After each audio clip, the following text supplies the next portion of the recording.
the mystical beauty of arts, culture, and heritage, from east to west. We are ready to welcome the world.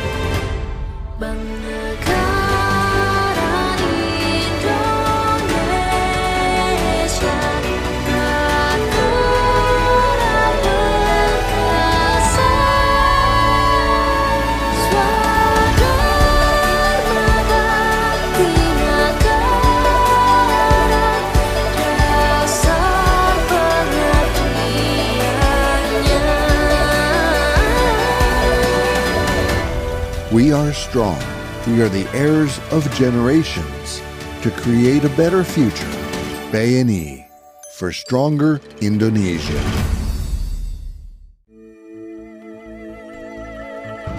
BNI sebagai agent of development membawa hasil karya anak bangsa ke kancah internasional. BNI harus semakin proaktif dan responsif menguatkan peran untuk menjadi jembatan bagi pelaku usaha, korporasi dan UMKM. BNI terus konsisten untuk mendorong UMKM kita naik kelas ke taraf internasional. BNI berkomitmen dalam program-program pemberdayaan UMKM untuk go global.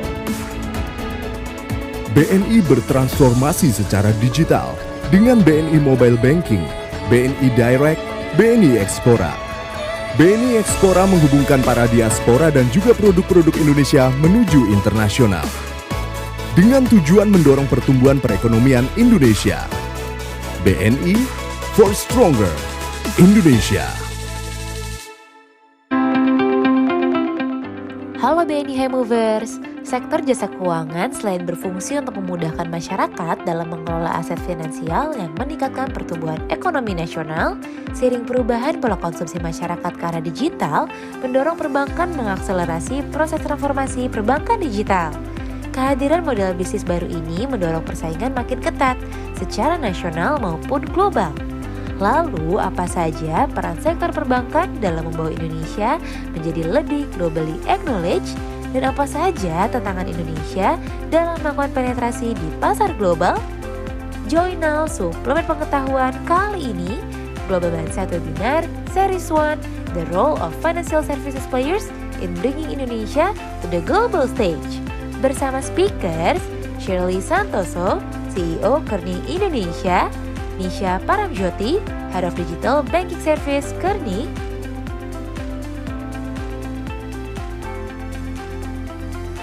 Willy Hambali, Chief Operating and Strategy Officer Bank Aladin Syariah, Widodo, CEO Ringan, Dipandu host Owi.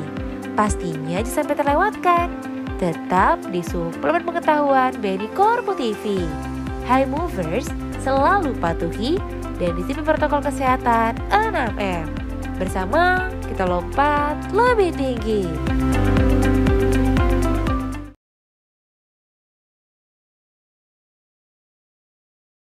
Assalamualaikum warahmatullahi wabarakatuh.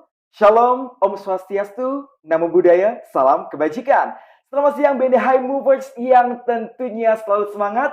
Salam bahagia, semoga kita selalu produktif. Dan pastinya patuhi protokol kesehatan yang berlaku, apalagi kasus COVID-19 sedang lagi ada tren naik nih. Tentunya masih dalam nuansa Idul Fitri 1444 Hijriah. Minal aizin wal faizin, mohon maaf lahir dan batin. Senang sekali dan suatu kebahagiaan bagi saya Owi hari ini bisa berjumpa lagi dengan BNI Hi-Movers selama lebih kurang 120 menit ke depan atau kurang lebih ya sekitar 2 jam. Kita akan berdiskusi mengenai tema yang sangat insightful yaitu Global Mindset Series 1, The Role of Financial Services Players in Bringing Indonesia Global. Tentunya bersama seorang narasumber luar biasa yang hadir pada hari ini. So, this is live streaming only in channel BNI Korpo TV presented by BNI Corporate University. Wow! BNI Hi-Movers, tentu masih ingat ya bahwa BNI dipercaya untuk mendukung BUMN Go Global yang mana telah disampaikan oleh Menteri BUMN kita yaitu Bapak Erick Thohir pada saat mengunjungi kantor BNI Representative Office Amsterdam. Disampaikan bahwa BNI memiliki tugas nih untuk membawa pelaku usaha Indonesia ke level yang lebih tinggi, yakni kancah global. BNI Hi-Movers juga tentu masih ingat rencana bisnis Bank BNI yang disampaikan mengenai rencana pengembangan sumber daya manusia 2023, yaitu pembentukan global mindset segenap sumber daya BNI yang merupakan kunci sukses dalam membawa BNI bertransformasi lebih baik. Sejak tahun 2021 ini Hi-Movers dalam rangka intervensi mindset, BNI Korpu telah menyelenggarakan beragam learning program terkait dengan global mindset, mulai dari learning games, suplemen pengetahuan, serta Deep 46 agar Hi-Movers dapat connect, create, and contribute globally. Diharapkan mindset ini menjadi pedoman segenap BNI Hi-Movers dalam mendukung transformasi BNI. Perlu nih Owi remind kembali buat Hi-Movers mengenai apa sih sebenarnya global mindset dan juga prinsip 3C. Dalam global mindset didefinisikan sebagai a set of individual attributes that help global leaders and managers do a better job of influencing others who are different from them. Itu tadi ada pemahaman dari global mindset. Lantas bagaimana dengan prinsip 3C dalam global mindset? Hai Bu, saya masih ingat? Owi ulang kembali. 3C merupakan singkatan dari 1. Connect, yang artinya adalah cara membangun koneksi dan kepercayaan terhadap suatu budaya. Kemudian C yang kedua yaitu create, yaitu cara untuk berkreasi dan berinovasi dalam suatu budaya. And contribute, yaitu cara untuk memberikan kontribusi kepada dunia. Nah, kali ini kita akan membahas bagaimana sih peran financial sector termasuk perbankan dalam membawa Indonesia global yang berkaitan dengan salah satu prinsip global mindset, khususnya contribute. BNI Hi-Movers, yuk dapatkan penjelasannya secara live hanya di suplemen pengetahuan hari ini in Global Mindset Seri 1, persembahan dari Future Capability Academy BNI Corporate University. Hi-Movers, pada webinar siang ini nih, Owi langsung hadirkan banyak sekali narasumber dan juga panelis. Ada 2 narasumber dan juga 3 panelis keren banget. Saya mau bacakan terlebih dahulu profil dari beliau. Yang pertama guest speaker kita yaitu ada Ibu Shirley Santoso selaku CEO Kearney Indonesia, di mana Kearney ini merupakan konsultan manajemen terkemuka dengan skala internasional. Ibu Shirley adalah CEO dari Kearney Indonesia yang berpengalaman lebih dari 20 tahun pada bidang consulting dan juga industry experience, termasuk di beberapa perusahaan besar di Indonesia nih, mulai dari MNC, sektor pemerintahan, memimpin Project Indonesia 4th Industrial Revolution Strategic Blueprint, Making Indonesia 4.0, Indonesia Digital Readiness Assessment untuk Kemenko Perekonomian, and develop a 15 years education roadmap called Merdeka Belajar for Kemendikbud. Ibu Shirley ini merupakan lulusan dari Boston University dan memperoleh MBA degree di tahun 1999 dari Johnson School at Cornell University. Penasaran dengan beliau? Sabar dulu. Owi mau kenalkan guest speaker kita yang kedua, yaitu Bapak Michael, yaitu partner dan financial institutional group dari Kearney, has spent more than 20 years in consulting, banking, private equity, in Germany, in the US, in the UK. Since graduating with a master's in business administration from INSEAD in 2007, Michael has helped shape many digital-first strategies for banks, insurers, and private equity firms, and lead the organizational design and cost-cutting, maksud saya, engagement across industries. Keren banget kan 2 narasumber kita? Tidak hanya narasumber, di sini juga ada panelis kita nanti yaitu Ibu Nisha Paramjothi selaku Head of Digital Banking Service Kearney, di mana beliau ini memiliki experience di sektor perbankan selama lebih dari 20 tahun, antara lain di CIMB sebagai Group Strategic Driving their Digital Innovation and Fintech Partnership. Beliau ini juga memperoleh gelar MBA dari INSEAD and a degree from the London School of Economics. Kemudian kita juga punya panelis yaitu Bapak Willy Hambali selaku Chief Operating and Strategic Officer Bank Aladin Syariah. Wow, Bank Aladin ini mungkin sudah tidak awam lagi ya teman-teman sekalian ya. Di mana beliau ini memperoleh gelar Master in Business Administration dari Johnson Graduate School of Management, Cornell University. Dengan pengalaman berkarir pada skala internasional antara lain di Singapore Airlines, Royal Bank of Scotland dari tahun 2007 sampai dengan 2009. Di Kearney sendiri, Purwana Group, Mastercard Advisors, OVO, PT Multipolar Tbk, serta Gojek. Terakhir panelis kita yaitu Bapak Johnny Widodo, yaitu CEO Ringan, di mana Ringan ini merupakan perusahaan fintech lending peer-to-peer atau P2P online telah berizin Otoritas Jasa Keuangan. Di mana saat ini Ringan mengerahkan fokus ke pembiayaan produktif nih. Namun juga tidak ada kemungkinan untuk pembiayaan di sektor konsumtif.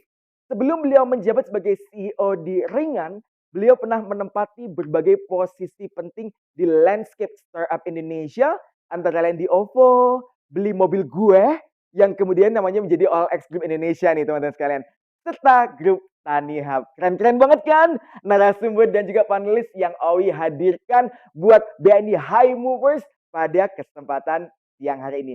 Langsung saja kita sapa guest speaker kita. Yang pertama yaitu ada Ibu Shirley Santoso selaku CEO of Kearney Indonesia. Selamat siang Ibu Shirley. Siang Pak Owi. Gimana kabarnya Bu? Baik dan senang sekali bisa hadir di sini. Yes, kita juga senang sekali Ibu bersedia hadir untuk menyapa segenap BNI Hi-Movers Ibu. Nanti Ibu akan sharing mengenai bagaimana sih global mindset dan juga sesuai dengan tema kita hari ini. Tapi Bu, saya pengen kenal lebih dalam dengan Ibu Shirley. Ya. Kira-kira berapa lama di Kearney dan bagaimana kok bisa bergabung di Kearney itu, Bu? Saya udah lebih dari 20 tahun di Lebih dari Kearney, 20 jadi tahun. lama sekali. Kayaknya saya baru lahir itu, Bu. Iya. Kira-kira Bu, di Kearney sendiri sudah membantu sektor apa saja Bu di Indonesia, Bu? Ya, jadi kalau kita di Indonesia udah lebih dari 27 tahun, Yap. kita bergerak di semua sektor. Yap. Jadi kita dari sektor perbankan, juga sektor asuransi, lalu kita juga di sektor retail, di sektor kesehatan, healthcare, di sektor energy, di sektor manufacturing, dan selain membantu private sector, BUMN, tapi juga pemerintah. Dan tadi Pak Owi sudah katakan beberapa National Building Program kita, seperti waktu itu terlibat dengan Kementerian Industri Making Indonesia 4.0, Digital Strategy dengan Kominfo, dengan Bappenas dan sebagainya, Mendikbud juga. Jadi kita memang cukup luas dari sisi pengalaman, dari mulai strategy making sampai operational improvement, large scale transformation, dan juga digital dan people strategy. Wow, keren banget profil dari Ibu Shirley Santoso yang akan ready untuk sharing session dengan segenap BNI Hi-Movers. Oke Bu, kita sekarang ke guest speaker kita yang kedua yaitu Bapak Michael McGauran, di mana beliau ini merupakan partner financial institutional group Kearney Indonesia. How are you, sir? Very good. Very good. First, very sorry, maaf, saya bahasa Indonesia sedikit saja ya, so I have to speak English. It's okay. Sorry. Ada Bu Shirley juga nanti bantu ya Bu ya. Okay, by the way, sir, how long have you been working in Kearney, Indonesia? I'm new to Kearney. Yes. And I'm kind of new to Indonesia. Okay. I just moved here 3 months ago. 3 months ago. With my family, with my wife and my 2 kids. Okay. But I've been working in Indonesia for 15 years or so. Okay. And I've had many good friends at Kearney, so it feels like I'm coming home. Okay, so well, actually, you already working in Indonesia for 15 years, Yes. but 3 months ago you just joined to Kearney, Indonesia. That's right. That's Right, right. And my okay. family moved 3 months ago. How do you think about Indonesia? We love it here. Really love my it. kids love it here. My wife loves it here. So I was just saying to Shirley, I should have moved here 10 years ago, and I haven't. But now I'm here. I'm very happy about it. Okay, Yeah. so do you have plan to spend your rest of life in Indonesia? Well, my wife has, she's the boss. Okay. So she will tell me where to spend the rest of my life. She's from Malaysia. I see. Which is great because she speaks Bahasa Indonesia. But we will probably retire in Malaysia, but not too soon. Okay, so the rules is every single husband must follow the rules and guidelines of wife, right? Exactly. By the way, I want to know you further. So could you share with us a little bit about your background and how you become interested in this field, sir? Yeah. So I actually started my life as a programmer, as a software architect. So I've spent a long time in technology. I then changed to the business and the consulting side of things. But it started a very long time ago in Germany, actually, and the UK and Ireland. Then I did my MBA and I became more business focused. And I've spent most of my life actually here in Southeast Asia. So I've worked in Philippines and Thailand and of course Indonesia, Malaysia, China, some, and just landed in Indonesia.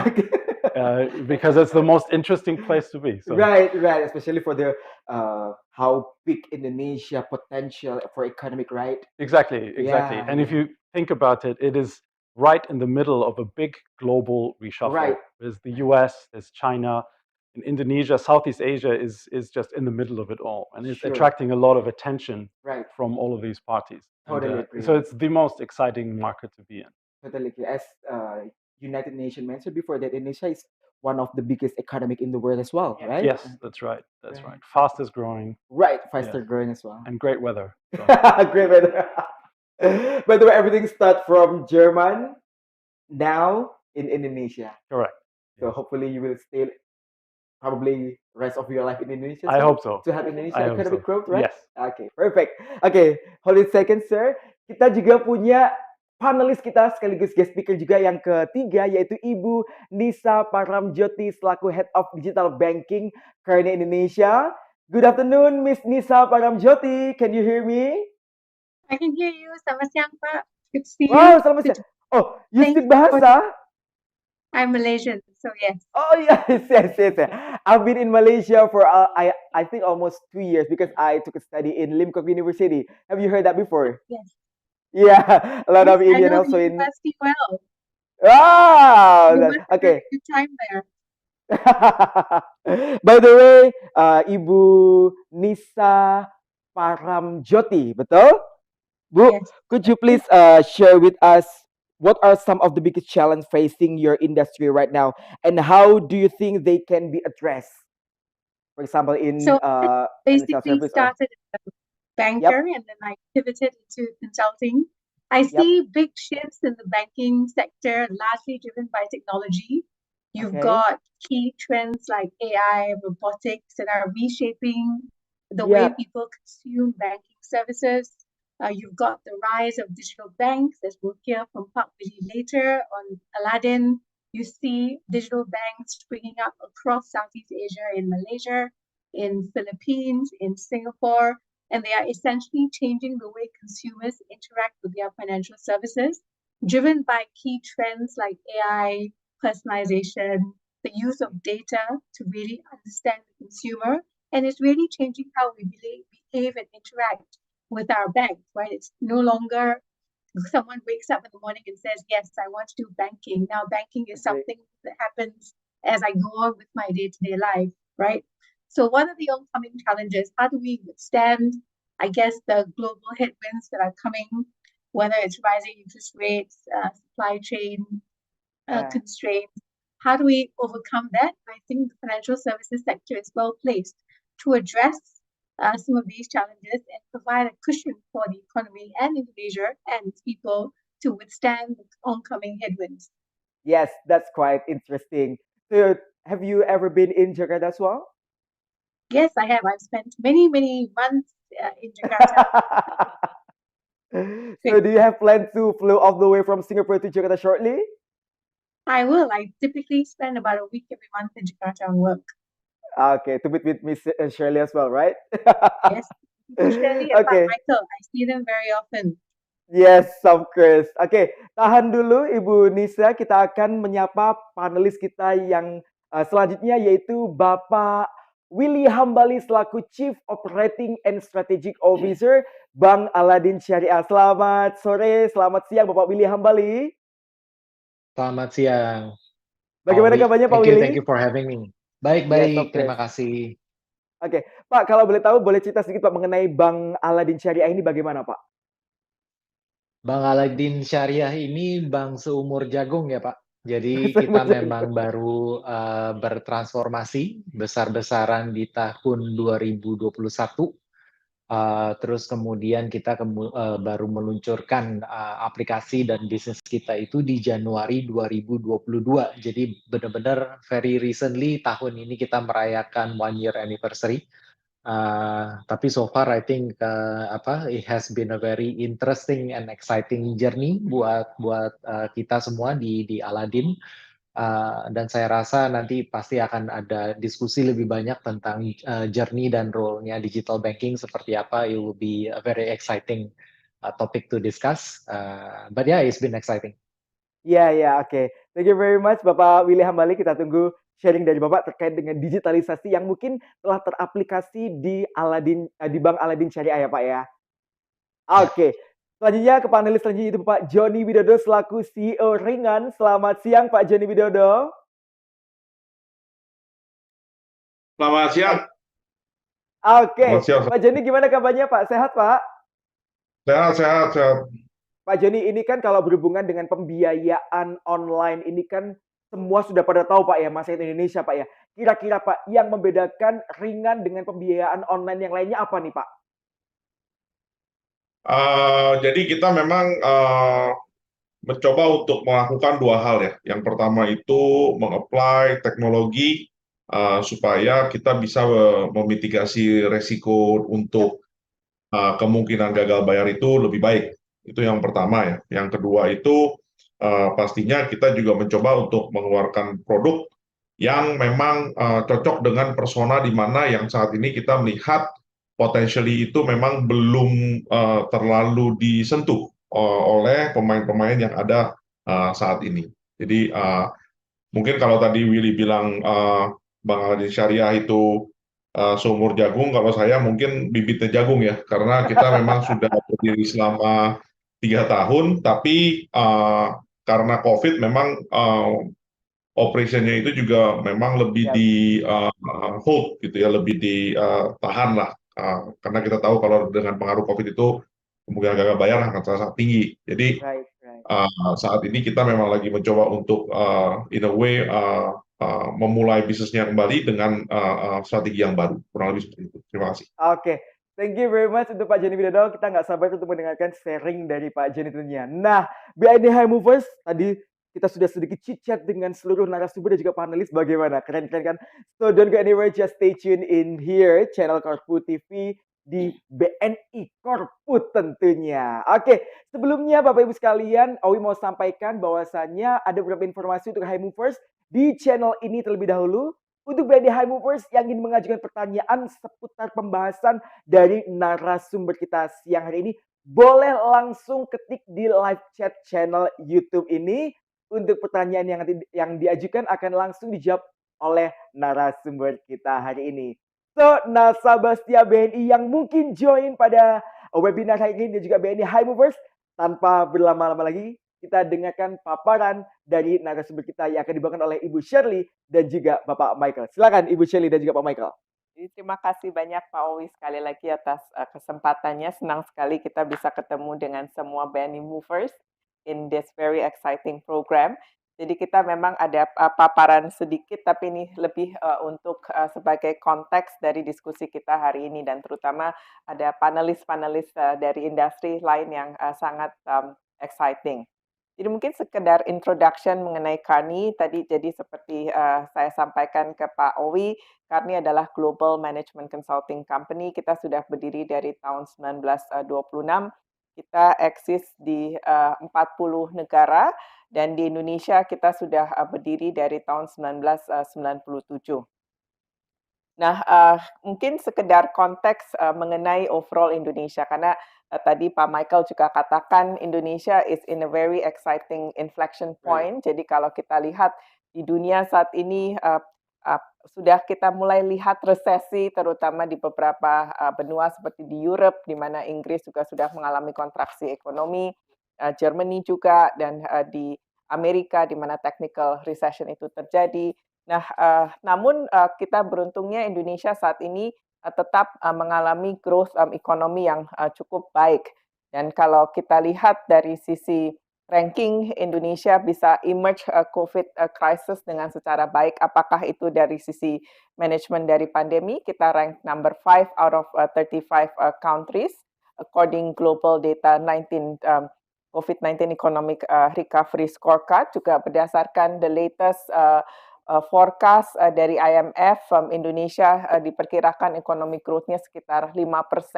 Ini along with China dan India yang masih positif dan cukup tinggi ekonomi growth-nya dibandingkan dengan negara lain seperti US, Germany, Japan, UK, dan sebagainya, yang di beberapa negara itu very low single digit ataupun negative growth. Nah, juga dibandingkan dengan global growth ekonomi itu sekitar 2% diperkirakan tahun ini. Nah, juga kita lihat banyak sekali fundamental di Indonesia yang sudah sangat baik, apakah itu investment di infrastruktur yang terutama menjadi fokus dari pemerintahan Jokowi, lebih dari 27 billion of investment, apakah itu di rail, di airports, renewable energy, yang ini benar-benar bisa membangun ekonomi kita, surplus dari neraca perdagangan kita, increasing FDI inflows ke Indonesia sekitar 460 triliun di tahun 2021, ini benar-benar merefleksi investor confidence in the market. Dan ini juga waktu itu pas bulan Januari kebetulan saya ada di Davos, itu sangat sekali nyata ya investor confidence dan juga interest untuk invest di Indonesia, terutama dengan kesuksesan Indonesia dalam menyelenggarakan G20 waktu di Desember. Lalu kita juga lihat PC funding lebih dari 2 billion driven by e-commerce growth yang sangat luar biasa di Indonesia. Kita lihat bahwa digital economy diperkirakan akan triple in the next 5 years, dan juga unicorn yang ada di Indonesia seperti Toko, Bukalapak, Gojek, dan sebagainya. Dan juga younger population kita masih ada demographic bonus, dan juga broadband penetration dan internet adoption yang di Indonesia itu sangat meningkat dengan cepat. Jadi ini memang menjadi basis fundamental ekonomi di Indonesia yang cukup baik. Nah, yang kita juga lihat bahwa financial services sectors is one of the very important pillar dari economic growth ini, driving GDP dan juga tentunya membantu untuk fasilitasi ekspansi dari economic sector di Indonesia dan juga SME dan supply chain. Saat ini financial sector contribute sekitar 4,1% dari overall total GDP dari ekonomi, dan juga sekitar 10% dari overall tax revenue. Total bank loan grew by 6.5% over the last 5 years. Kita juga lihat bahwa fundamental dari financial sector itu jauh lebih baik. Apakah itu dari sisi CAR ratio kita average sekitar 25%, atau low NPL sekitar 2,6%. Memang secara fundamental financial sector kita dan juga kondisi dari bank-bank perbankan di Indonesia itu juga cukup baik. Dan juga kemarin saya lihat ranking dari BNI ya di overall Forbes itu juga meningkat peringkatnya. Nah, salah satunya karena ada peningkatan CAR yang ini sangat baik dari sisi fundamental banking sector di Indonesia. Dan tentunya ini sangat penting karena ini juga akan membantu untuk ekspansi sektor-sektor lainnya dan juga untuk sektor UMKM yang di Indonesia adalah majority dari pergerakan ekonomi kita. Nah, Michael will actually talk through about some of the trends that we are seeing in the financial sector. So what we want to show with this slide is on the right-hand side, you see what we call this cycle of hype, right? So this is strange shaped curve where with any new technology that we see, in the 70s, it was Excel, right? A couple of years ago, it was the metaverse, cloud banking. What we see is a huge spike in interest and hype, electric vehicles, right? All of these new technologies, these inventions, they create a great buzz in the world, great excitement. And very shortly after that, we have this, what we call the trough of disillusionment. Actually, it's not as good. Actually, there's some risks, there's some dangers. But over time, as the technology adopts, we move over to a more productive plateau. We call it the plateau of productivity, right? So right now in the world, probably generative AI, ChatGPT, is at the top of the hype cycle, right? People think it could destroy the world, it could make the world better, it will transform things. We will either all lose our jobs or have different jobs. We're at the peak of this cycle. And we know that inevitably there will be a bit of a drop. But all of these technologies over time develop a different level of maturity as we adopt them. So a couple of years ago, the metaverse was everything. Right now, nobody seems to be talking about it. So what's important here is to identify how do these technologies develop over time. I think personally, and we as a firm think that actually ChatGPT, generative AI, is a little bit more impactful in the long run. We do think there's a substantial effect of it. We'll see adoptions, but we see many other areas of technology, doing the same thing. Cloud computing, for example, has been adopted, has disappointed many in banking. In fact, we see sort of the reverse adoption of cloud computing, where people are moving back away from their cloud strategies. So it is important not to fall for the hype.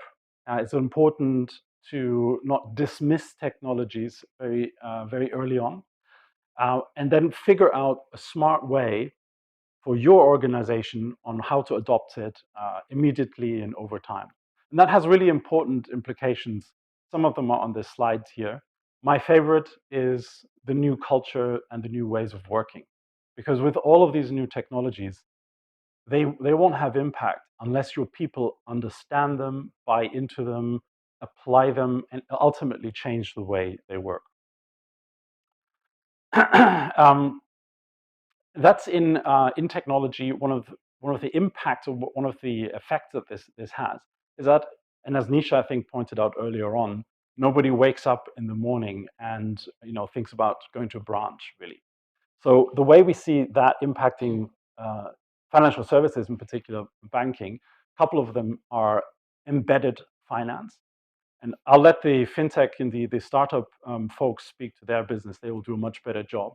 But for traditional banks, it's really about embedding the products and services that you offer and using the technology in the way that customers ultimately don't really notice them.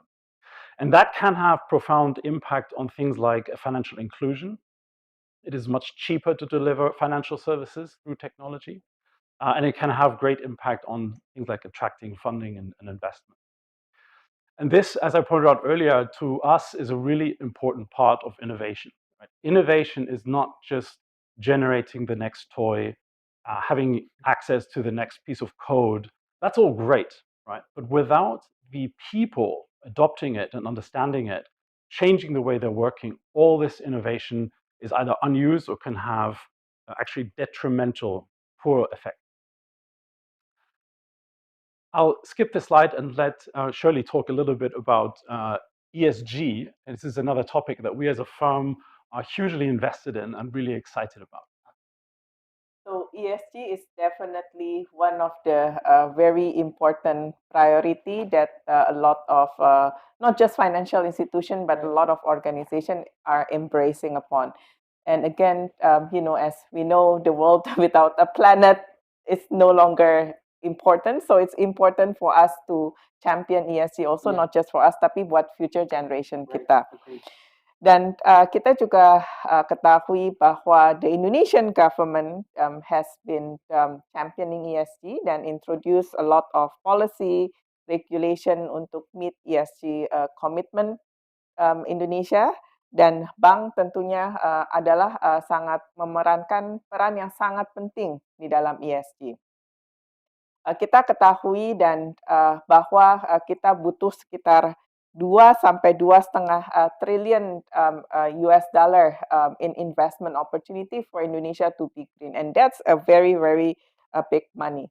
Dan itu termasuk di dalamnya reforestation, energy, di mana kita butuh sekitar 1,2 sampai 1,5 triliun, which means these are all IPPU, waste management. Ini translate sekitar 50 sampai 60 billion US dollar of annual investment per year, di mana tentunya peran bank menjadi sangat penting. Nah, kita juga tahu bahwa jika kita bandingkan antara ESG leaders dan ESG laggers, typically ESG leaders itu mempunyai valuation yang lebih tinggi antara 20 sampai 50% depending on which country or which region you are from. Nah, within this kita lihat ada 3 role dari financial services yang sangat penting. Yang pertama PPP, Public Private Partnership untuk drive renewable energy dan energy transition. Indonesia introduce that. Yang kedua adalah ESG Focus Fund di Indonesia, yang kita lihat growth-nya juga sangat signifikan. Di Asia, in fact 79% of the investment in Asia are ESG related. Again, in Indonesia ini benar-benar picking up, highlighting again a lot of investor interest in sustainable finance, SLL loan, green financing juga untuk encourage sustainable projects. So again, it's a very important role yang financial services akan berperan, dan di Indonesia kita juga lihat ini sudah menjadi prioritas industri perbankan di Indonesia, bahkan juga OJK. Nah, again, I think in summary, way forward, huge opportunity untuk financial services di Indonesia untuk play a critical role in globalizing Indonesia. Banyak sekali potensinya, dan ini juga momen yang sangat tepat, saya pikir, dengan economic growth di Indonesia yang sangat potensial, dan Indonesia dilihat oleh juga international investor sebagai the destination country to go. Kita mempunyai great access to funding and capital market, international investor yang juga melihat Indonesia dengan potensi yang sangat besar. Tadi Michael juga berkata acceleration di digital transformation dan innovation. Ini juga di-drive dari population kita yang lebih muda, middle income growth. Tapi kita ada PR untuk bagaimana kita bisa address talent dan human capital development. Kita juga harus embrace new ways of working, agile workforce of the future yang juga harus di-equip dengan skill set yang future ready, champion ESG principle, dan bagaimana kita bisa membantu sebagai bank untuk champion Indonesia towards green and sustainable future. Dan yang terakhir adalah bagaimana kita juga bisa menjadikan potensi dan perkembangan ekonomi ini adalah sebagai suatu ekonomi yang inklusif, drive financial inclusion for better Indonesia prosperity. Jadi itu saya rasa summary dari our sharing, and would give it back to Pak Owi untuk sekarang sesi tanya jawab, terutama ada panelis-panelis yang industry player juga. Okay, thank you very much for Ibu Shirley dan juga Bapak Michael for the share. Well, I thought your share is about giving a lot of insightful for especially for BNI Hi-Movers, especially how to face about the take a part or take a step into the global stage within financial services, which is BNI itself, right? So, Bapak Ibu sekalian, Hi-Movers, bahwasanya memang financial service, peran sebagai seorang financial service, peran institusi perbankan ini memang harusnya memiliki yang namanya kontribusi positif untuk membawa Indonesia di panggung dunia. Betul ya? Melalui tadi beberapa summary bahwasanya perannya ada 3 tadi Bu. Ya, apa tadi Bu? Tadi yang pertama adalah dari bagaimana kita bisa membantu pergerakan ekonomi, apakah itu dari sisi digital, dari sisi inovasi, dari sisi access to financing, dari sisi ESG, yang terakhir adalah financial inclusion. Financial inclusion, correct. Nah, ini makanya itu teman-teman sekalian untuk BNI Movers harus memiliki yang namanya growth mindset nih. Growth mindset supaya tidak ketinggalan zaman nih. Apalagi disampaikan oleh Pak Michael dan juga Ibu Shirley bahwasanya Indonesia such a big potential to go through investment for investor from overseas. So it can be seen that we have a lot of opportunity. So kalau kita tidak take a part ke dalam opportunity ini, takutnya nanti kesalip oleh negara-negara yang lain. Kayak kemarin, recently we have issues from Tesla, right? Tesla, well, the big plan is about to invest in Indonesia, but at the end of the day, Elon Musk invest to Malaysia. Yes, that's right. That's I think such a big hit for Indonesia. Yes. I mean, so jadi hal seperti ini yang perlu kita embrace, to take a part for the global stage. Oke, nah sebelum saya masuk ke pertanyaan dari Hi-Movers ini banyak banget, I would like to ask or discuss. I need to look forward for you guys' perspective about the global stage. For example, it's like a financial industry role to contribute to the global stage for Indonesia, especially for Pak Michael. So could you, in what ways do you think a global mindset can help individuals and organizations navigate and thrive in today's interconnected world? Yeah, I think the mindset is important, and I love that BNI is looking at changing the mindset and educating people. It's worth every once in a while just to take a step back for all of us and think about where we are in our lives, in our careers, where the people around us are, and reassess and evaluate. Because otherwise we're at risk of just going in one direction without understanding why and doing the things the way we always did them. What happens then is that you're surprised by the world around you changing. And so it's worth doing what you're doing and taking a step back and thinking about how can, where are we in the world, and what is the role of our organization here? Shirley has pointed out a couple of really important ones.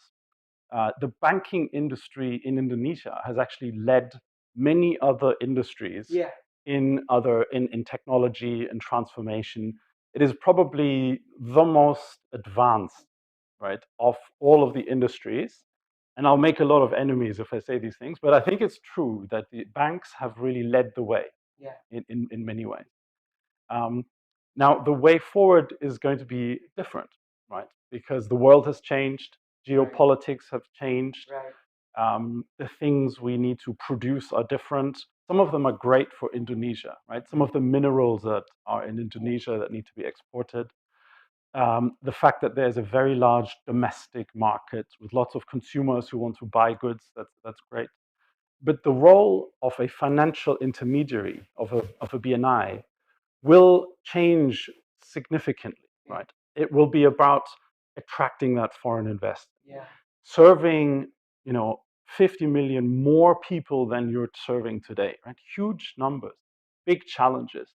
And so I think it's worth for everyone in the organization, regardless of level, like if you're new to the bank, if you're running a business, if you're in the technology part, to rethink your role and the role of your organization and rethink the purpose you have in this country.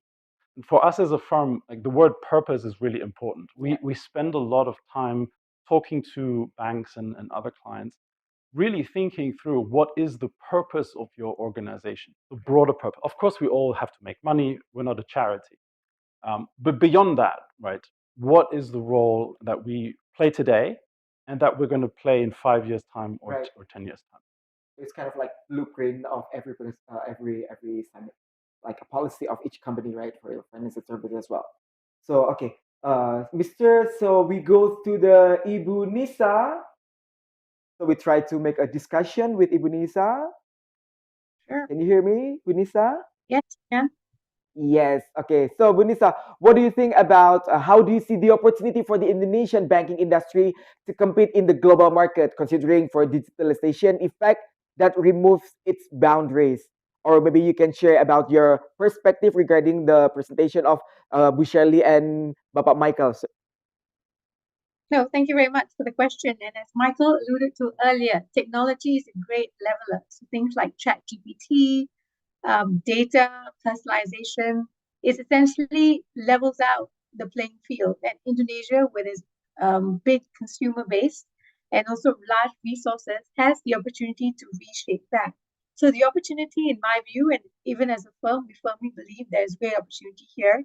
Indonesia was one of the first in Southeast Asia to actually launch new digital banks, right? So before the formalized process in Malaysia and in Singapore, Indonesia already had a very robust fintech marketplace and also launched digital banks that allows access to financial services to underserved segments. It created that affordability to financial services and created that reach and distribution using digital. So in my view, digital is a great equalizer and leveler of services.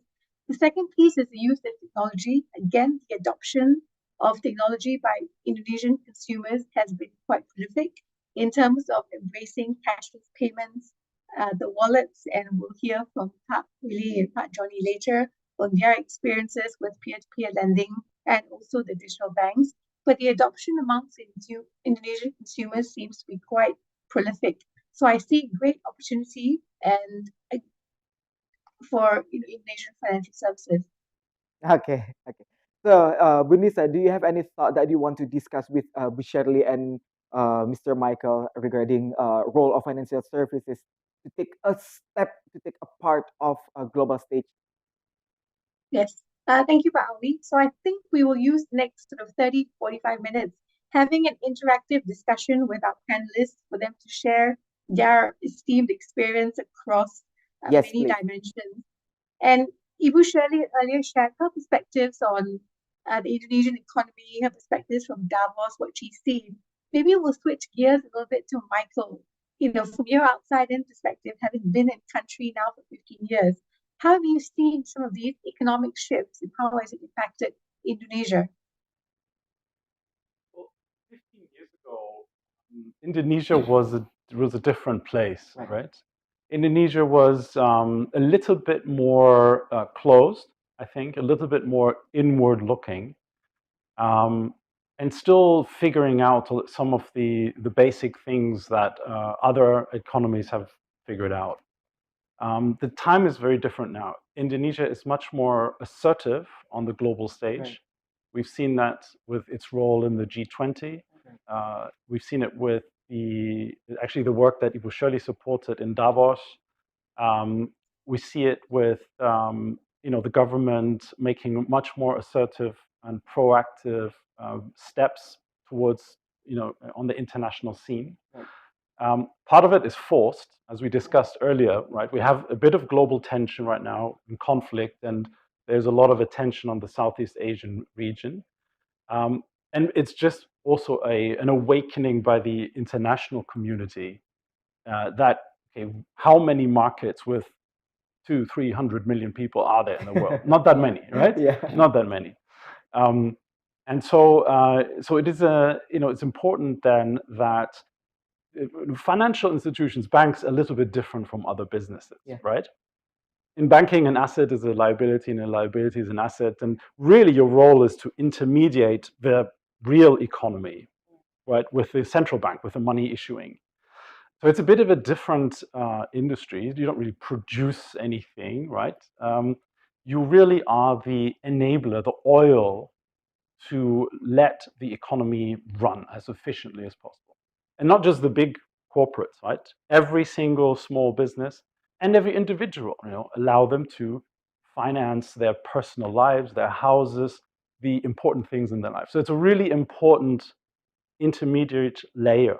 And as the country changes and as its role in the economy changes, the role of each corporate here, be it oil and gas or technology, telecommunications, the way they are served by banks has to change, and therefore the mindset of the people has to change. So, Nisha, back over to you, perhaps. No, thank you, Michael, for that. And it's interesting that you pointed out that banks and the corporate sector and the fintechs have a role to play. So with that, maybe I'll ask Pak Johnny, from your lens of the ground, what is sort of your view in terms of how some of these economic shifts have impacted your business, and what are you seeing from your consumers?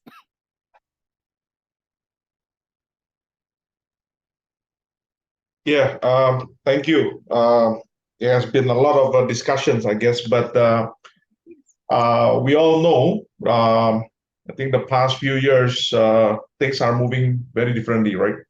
So from COVID, the Ukraine attack, and then specifically in the tech scene, you have seen a lot of funding actually slowing down. I think there was a report from the Deal Street Asia also that's saying that funding the last funding, right, it's been quite slow in Southeast Asia. But having said that, I guess if you talk about the change of the behavior, specifically in the industry that I'm at, that actually bringing into both risks and opportunities, right? Because from opportunity perspective, that means it's like there will be more and more people who needs money. They need to get funding. They need to be able to rebuild the business and get source of fund or even access to that financing. But at the same time, it also comes with a higher risk, right? Because that means when everything is expensive, when inflation is high, the risk of them not able to pay back is even higher. So I guess it's a big homework, and I think you have also seen that a lot of the news. I mean, on a daily basis, you see that a lot of the players in the lending business are trying to crack and figure out a way on how we can make this industry to be healthier, yet people are still paying back. So I guess it's coming back to what I mentioned just now. It's like the role of that technology to really able to do a proper underwriting. Making sure that you do all the pre-loan assessment to minimize that NPL is key. Yeah. Okay, and you see in your customer base, are these first-time users of financial services, in particular lending? Are these first-time lenders who typically would not have access to formal financial channels? So what we are looking at is really more on two type of customers in a way. One are those that are unable to get access from the bank, but yet they are like at the borderline, in a way that borderline of getting that, because what we are aiming is really having a little bit of a bigger ticket size for this small, medium, or small business owners. The second one is really more on those that probably have used up their collaterals to get the loan from the bank, right? So, or the banks probably gave lower fair value or LTV for that collaterals, and they still need money. And these are the people who typically will need that kind of spike needs. It could be like they just need it because they are trying to expand their business, or they're trying to suddenly there is a big spike, for example, during the Idul Fitri, say, they need to have more cash flows during that a few months or whatever, right? So these are the type of the people that we are looking at. No, thank you for that perspective. Pak Willy, to you. In terms of your experience at Aladin Bank, how has the emergence of new business models like embedded finance, open banking, been a game changer for your business? Thanks for the question, Nisha. I think it's absolutely key, right? You talk about technology being the great leveler in the industry, and we truly believe so. I think first and foremost, digital banking in Indonesia is obviously in a fairly early stages, right? Each player, I would argue, have their own strategy and business model that they're trying out. So does Aladin, right? So to some extent, what Aladin tried to focus on is more on the mass market and the underserved. Underserved meaning, not necessarily that they do not have a banking account, but in terms of the banking product and services penetration to this group of segment may be very minimal, right? And to be able to do and to engage his customer better, we need to identify two things, right? Number one is I think gone are the days that we are just trying to force feed the customers on product and services that is standard. We have to really understand what exactly are the pain points of these customers and how to solve for them. And second is, as you pointed out early on in the discussion, I don't think people necessarily wake up and think that they want to open a banking application or they go to a branch. they actually, go through their daily activities, be it, as a housewife, be it as a business owner, and so on and so forth. Banking that needs to come in at the right time when they need product and services to actually smoothen their daily activities. So those are the things that we really are trying to crack in terms of when is that decision making, when is that interactions need to happen, from what sort of platform, and be present in those instances, right? So with that, open banking and embedded banking to some extent, being able to partner with as many ecosystems as possible and utilizing technology to deliver those product and services just in time is absolutely key for someone like us. Thank you. And how do your consumers perceive some of these shifts? Do they expect what they would of a traditional bank? Are they receptive to interacting purely online with the platform?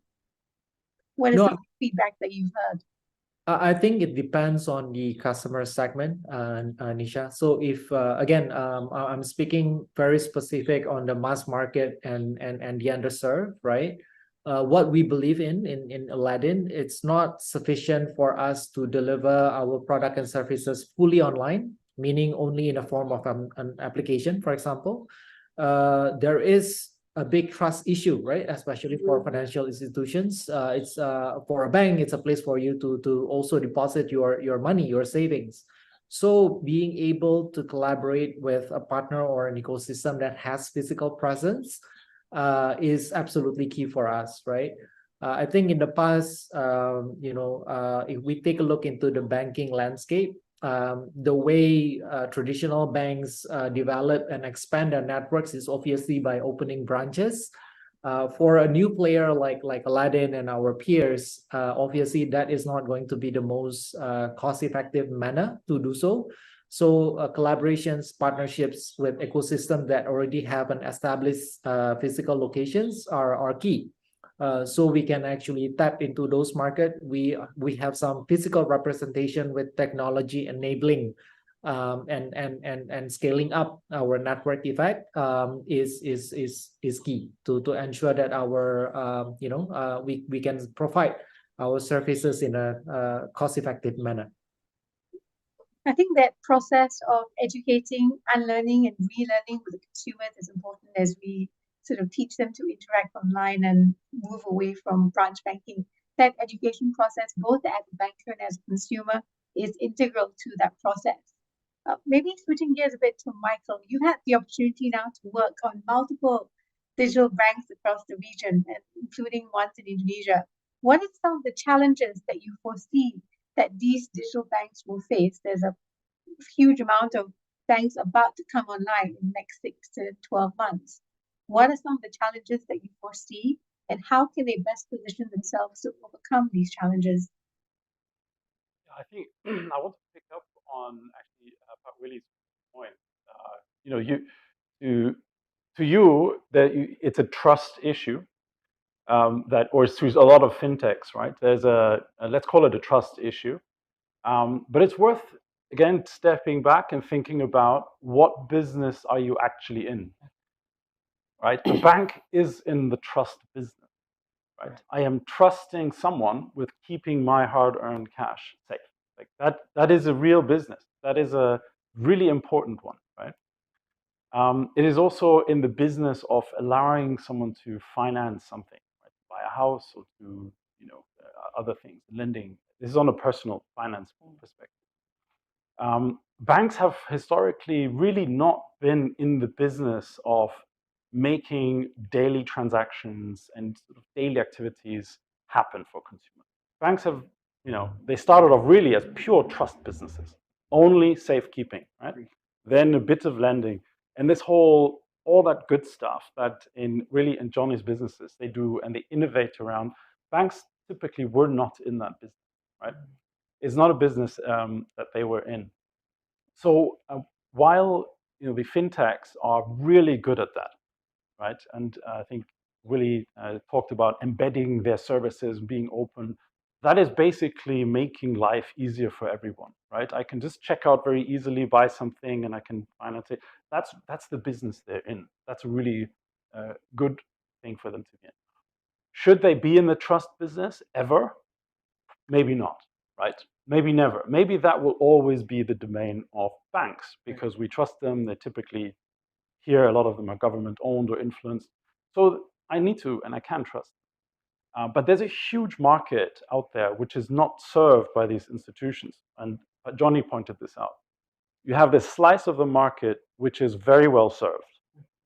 Ibu Shirley is very well served, I'm sure, right?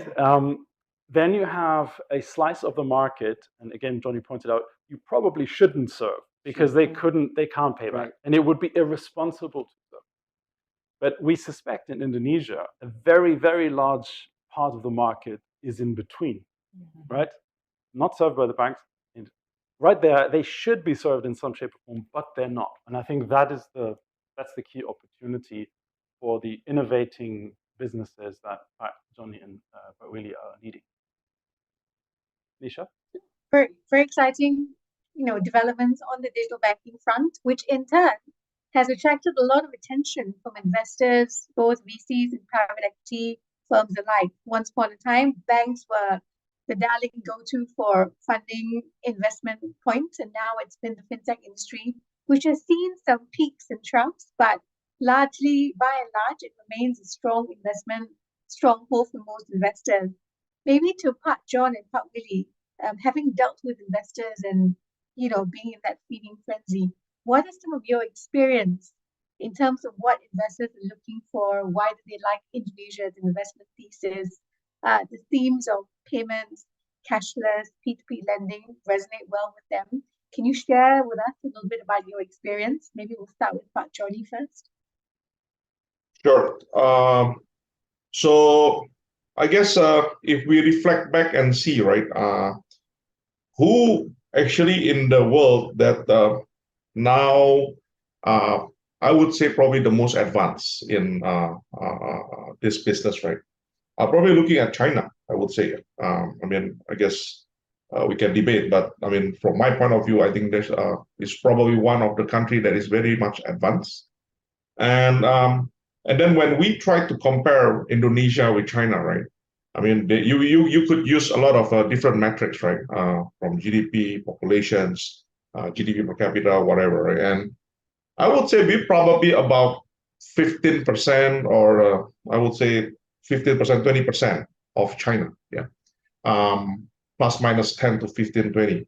And but then if you look at the financing business, you can break it down to those that financing business for the bank, financing business for the MF, or even those that potentially could be served, but hasn't been served, right? And we look at even in the peer-to-peer lending also, that percentage of that population's penetration of financing, if you compare that against China, it's very, very far. We are not even like 15% of China, right? It's probably still like in a single digit, or even in a low single digit, or even with some of the metrics, we are even less than one single digit, right? So there is always a question, right? That you have a thesis of very big opportunity, then you have a lot of low penetration rate, and from the investor's point of view, is like it's a very lucrative market. But what went wrong, right? If I could see this market is so good, there's another 100 million people in the world who could see it, right? And then why we couldn't somehow able to have that level of penetration rate similar to China? Or even half of China, or even 15% or 20% of China, right? So then it's always a question about that risk, maybe, that is still hovering, right? We can talk about whether that person willing to pay or able to pay, or they are not even willing to pay or unable to pay. So then it's coming back again to, if I were to put an analogy, right? this is like if you are looking at a map, you never go to the country and you say, oh, there's a gold mountain somewhere. And then like, okay, let's now try to explore the gold mountain because nobody has explored it before. And then the question is like, is there really a gold mountain, or is the gold is fake or real, or there isn't any tools for you to really explore that gold mountain, or the way to go to that gold mountain is so hard that you get lost somewhere in between. So these are the things that I think that it's still a questions, I would say, for most of the players. Of course, from the investor's point of view, it is a very lucrative opportunity. And of course, what we are looking for is more on that kind of a profitable, sustainable business, right? That can grow significantly to as big as China. I think, yeah. I think that's fair. Pak Willy, do you share some of the similar sentiments? Yeah, Nisha, I would probably react to your question slightly differently, right? From an investor perspective, I think I would like to say and begin my statement by saying that I think typically investors are quite fickle, I would say. What's trending on a certain period may change drastically in another period. From personal experience, especially when we talk about before COVID, during COVID, after Ukraine, after Silicon Valley Bank, right? A lot of things change in terms of, what is the appetite of investors in putting their dollars into any particular verticals of the business or any country, right? But if I would like to summarize it simply, I would say that the biggest change in investors' mindset nowadays is that, gone are the days of quote unquote easy money, whereby, selling a pitch on a high potential business, showing traction of top line growth. Those things are no longer sufficient right now, right? As far as investors are concerned. So regardless whether you are seen as a digital company or not, I think fundamentally investors goes back into the basic of business model and an actual P&L, right? So path to profitability is highly important. To be able to showcase that the management team and the team can actually execute on the business model and the pitch to show that there is a healthy traction towards profitability. I would say that has become, and I would say that it should always become the standard that investors see potential businesses to invest on. I think those aspects are kind of muddled up a little bit during the so-called golden era of startups. This is 2015, 2018 kind of range. But I think nowadays investors are back to valuing that as the most important part of their investment criteria. No, I think you hit the nail right on the head. The path to profitability, which I think people sort of forgot along the way, the whole hype with customer acquisition and driving revenue, that whole profitability at the end. And as a fundamental, heart-trained banker, that those principles still remain core to everyone's heart. And it's good that sort of come back front and center. Maybe to close off discussion, we bring it back to a full circle to incumbent banks, right? And how they have responded to the rise of digital banks and their response. You see banks like BNI start to drive their digitalization with their core. They have launched a series of initiatives. Maybe you, Shirley, from your sort of bird's eye perspective, how have you seen Indonesian banks respond to the rise of fintechs and these digital banks? And have they properly positioned themselves to withstand competition that has come on stream? Yeah, definitely. I think it's no more an option, but it's a must that the incumbent bank really transform themselves to be a lot more digital. And if we define digital, it could mean in many different ways. The first one is how can you digitalize the front end experience engaging your customers, so it's a lot more seamless and you can serve them a lot more digitally. That's definitely the first way, and in doing that, making the experience also still consistently very positive. The second one is also digitalizing internally, because you not only need to touch on the front end, but also on the back end. So how do you also digitalize your processes to make sure that they can also fall in line with the whole digital transformation of the bank? And thirdly is also then how do you prepare the workforce to be a lot more digital? So this, it's not just including the new skill set that they need to have, but also things around agile ways of working, faster decision making, faster time to market. So how do you also attract the best talent to your bank as well? So these are all the different and important pillars that the bank needs to have to be able to catch up with the digital players out there. And it's definitely a must. So it's not an option anymore. And we've seen a bank, incumbent bank doing so. But I think the crucial thing, and sometimes what can become a challenge for some of the incumbent banks, is definitely around the talent and around also the internal processes as well. Yes, they can all digitalize the front end, but usually what we are seeing today is the back end processes usually are lagging behind, and also so is the workforce as well. So I guess these two are the things that needs to be addressed as a bank are becoming a lot more digital.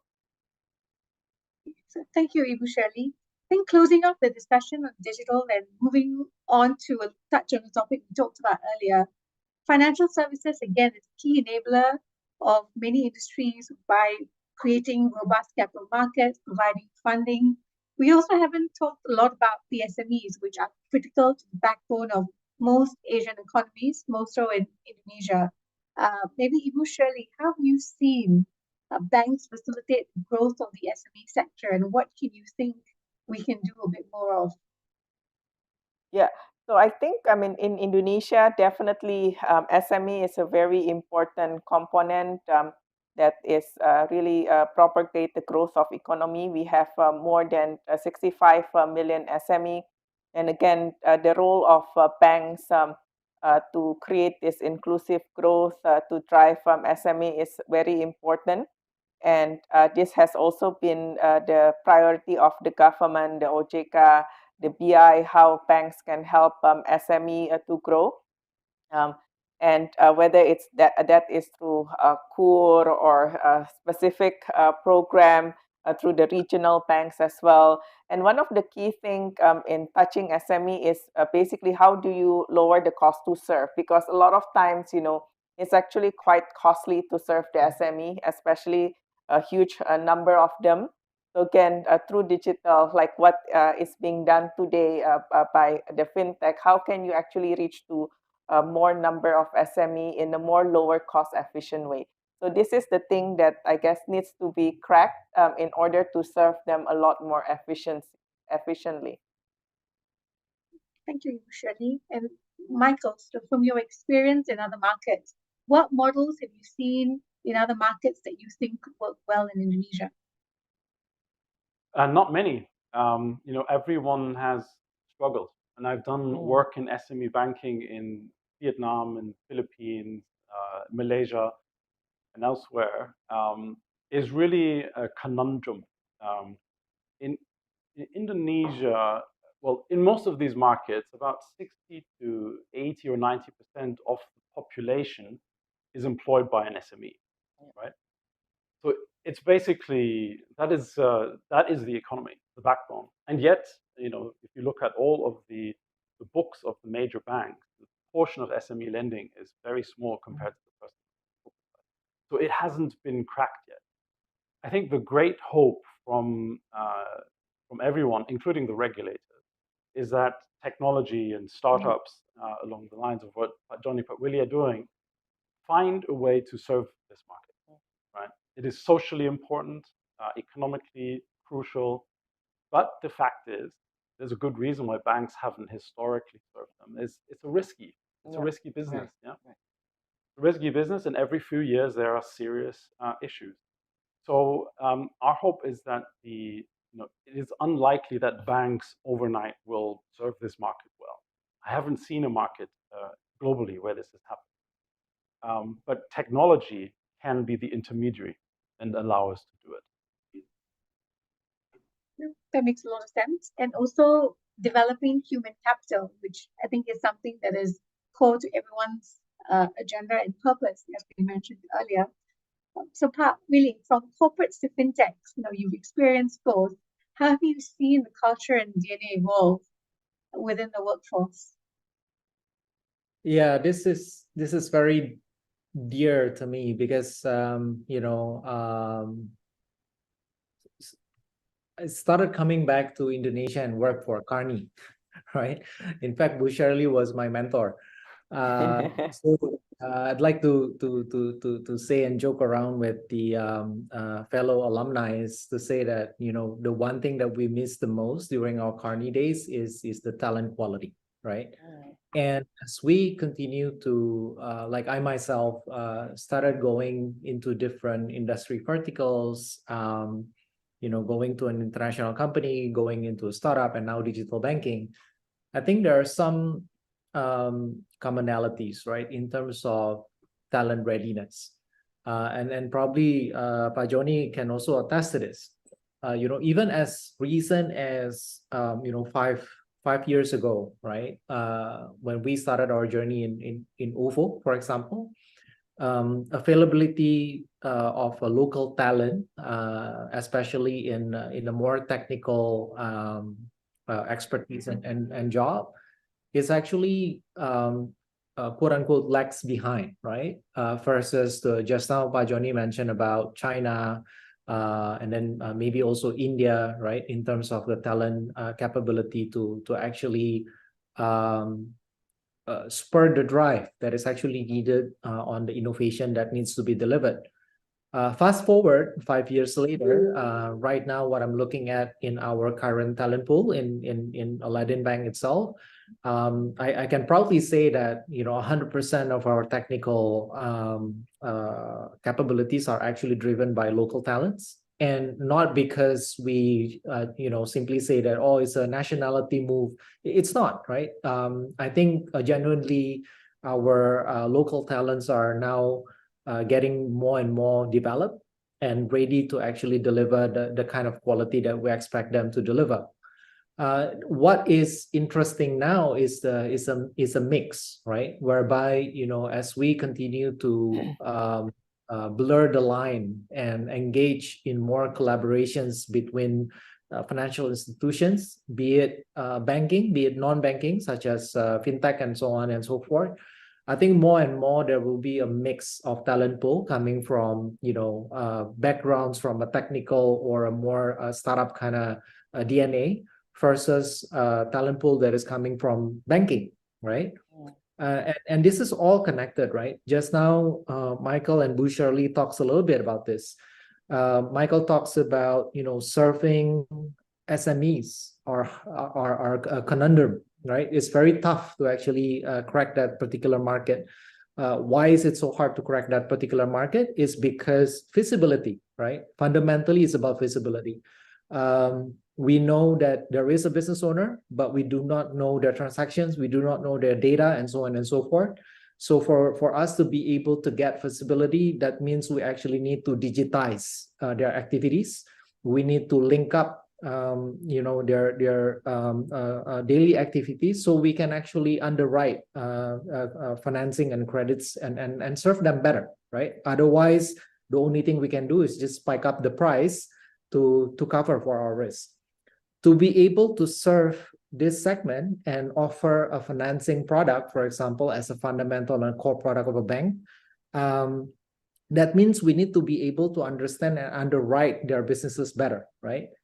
And this is a challenge because if you recruit a talent coming from a typical bank that usually doesn't deal with this kind of segment too much, obviously it's also a new playing ground, right? For this kind of background, whereby he or she needs to be thinking outside of the box a little bit more. that person cannot just rely on, in the past, I use this kind of risk acceptance criteria to underwrite for this kind of businesses, because in the past, his or her experience doesn't touch or doesn't go into that particular target segment. So it will become a journey, right? Even for a digital bank to be able to serve and crack this particular segment, because overall, in terms of the talent pool, in terms of the processes, in terms of the system and digitization that needs to happen to actually, speak with one another and come up with a product that actually makes sense for this kind of segment, that needs to happen, and it needs time. No, I like your point on the capital development or talent development being a journey, and what has worked well in the past will not necessarily apply in the future or in different circumstances. If you had a wishing wand, what would be some of the skill sets you would like to see developed further in the Indonesian labor market? Just wave your magic wand. The wish list is probably long, but if I can summarize it, and we like to discuss this very actively within our organization as well. It's about critical thinking and problem solving, right? Yeah. I think a lot of times it's very easy for people to just come back to their previously known field and rely on that, like a copy paste kind of method to attack on a problem, but essentially that's not going to cut it, right? Because we're trying to deliver innovations, we are trying to target a new segment. So being able to utilize your background and use it to come up with something new, I think is going to be very key. It could translate to something as simple as enhancing your standard procedure and so on and so forth. That becomes such a fundamental thing, right? For an organization like us trying to tap into this segment and trying to crack this industry that rightly so is challenging, right? Bu Shirley mentioned just now that it's very easy to try to digitize the front end. The offerings may look digitized, but the back office, the back end, how does your processes tie up to it, and so on and so forth, usually are the more challenging part. That I kind of summarize it into one root cause, which is, I think the more experienced you are, sometimes can be a boon rather than a capital, right? Whereby you stick to the standard way of thinking and not trying to look at it and start asking what really is the problem statement that we're trying to solve. Yeah, no, exactly. So why the common adage is, if it's not broken, why fix it? But sometimes you have to ask, what can we change and how can we do it better? Maybe Pak Johnny, anything to add in terms of your experience, in terms of cultural shifts, the evolving workforce, what you'd like to see more of in the Indonesian labor market? Very similar actually with Willy, right? Maybe if I were to add something, it will be more on something that is very aligned with today's topic, which is the growth mindset and the global mindset, right? A lot of times, I think people coming in and that's like they just feel comfortable with wherever they are, right? And do not want to go out from that comfort zone. So pushing that thinking, and thinking of even growing beyond whatever that you have and go beyond Indonesia, I think that's something that we would need to have, I guess. Yeah. And I think of all the issues and topics that we've discussed today, the human capital piece is the one angle that can really propel Indonesia to that global stage. That development of human capital, being able to catalyze innovation locally. Shirley, how do we incentivize a lot of these Indonesians who are currently, making waves outside Indonesia to come back and contribute, and make waves here? Well, there's a lot of things that we could do more, certainly. But I think one of the biggest incentive is actually where Indonesia is today in terms of the economic growth. So if you're working abroad and you look at this market, which is a lot full of potential. It's time to go into the work into the market. But again, I think the government has started to look at this. So they have done program like to attract the diaspora to come back to Indonesia. But definitely there's a lot more things that the government can do to attract the local talent to come back. Like, we've seen what China has been doing, or in India, where they are giving like very specific incentive for the local talent to come back. So I think that is definitely needed. And if we have a lot of more of those Indonesian with international experience, that can definitely help with the acceleration of our talent development a lot faster as well. No, and I think, also on the other side, what we are also seeing is that the government also is a lot more open in terms of getting foreign talent to work in Indonesia. So again, I think some of the skill set that we need, especially on the technical side, it would still be important to get, while we are developing our local base, to have also some of the foreign talent coming in to build that. And I think the emphasis on transfer of knowledge, which is a lot more prevalent, and it's very important now. It's a very big priority of the government as well. Thank you, Ibu Shirley. We have a lot of young graduates and students listening online today. What advice would you give to them? And maybe I'll start with Michael first, so we can go around. Oh, that one caught me off guard, Nisha.